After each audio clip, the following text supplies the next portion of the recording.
Iraq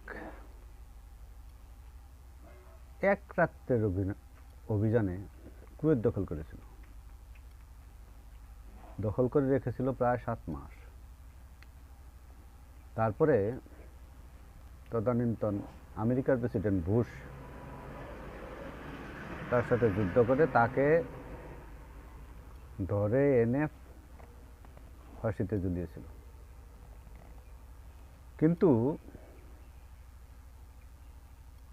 বর্তমান সময়ে Trump যদি মনে করে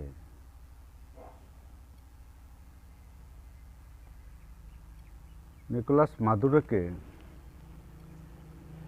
সাদ্দামের মতো বিচার করবে, সেটা পারবে না। কারণ রিপাবলিকান দলের প্রধান ডোনাল্ড ট্রাম্প, তার বিরুদ্ধে অনেক অভিযোগ আছে, এবং বিরোধী শিবির ডেমোক্রেট দল সেটা ক্ষমতায় তো যাবেই, এবং এইবার মাদুরোকে বাঁচাবে ডেমোক্রেট দল মাদুরোর পক্ষে থাকবে। এতে আমেরিকা সরকাররা একভাবে বেঁচে যায়।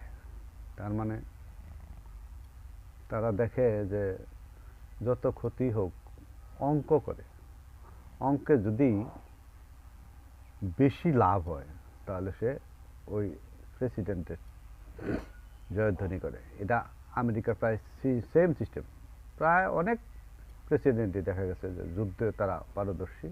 মানে যুদ্ধ করার উদ্দেশ্য কয়েক রকম থাকে। একটা হলো এট এ টাইম লাভ, এরপরে পরবর্তীতে লাভ।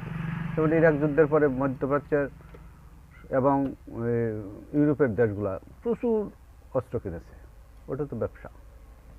কিন্তু এইবার আমার মনে হয় মাদুরো বেঁচে যাবে, কারণ ডেমোক্রেট দল তার পক্ষে থাকবে। কারণ সামনে ক্ষমতায় আসবে ডেমোক্রেটটা, মোটামুটি বলাই যায়। কারণ ট্রাম্পের ট্রাম্প সুলভ আচরণ, এগুলো আমেরিকার বুদ্ধিমান এবং জ্ঞানী মানুষরা মানবে না। আর যদি এবার মাদুরো বেঁচে যায়, ট্রাম্পের কপালে বহু সমস্যা আসবে, বহু সমস্যা। ব্রিক্স ধরবে, ব্রিক্সের সংগঠন ধরবে, এবং বহু দেশ আছে যে ব্রিক্স ছাড়াও তারাও কিন্তু ট্রাম্পের বিরুদ্ধে লেগে যাবে। এই সময়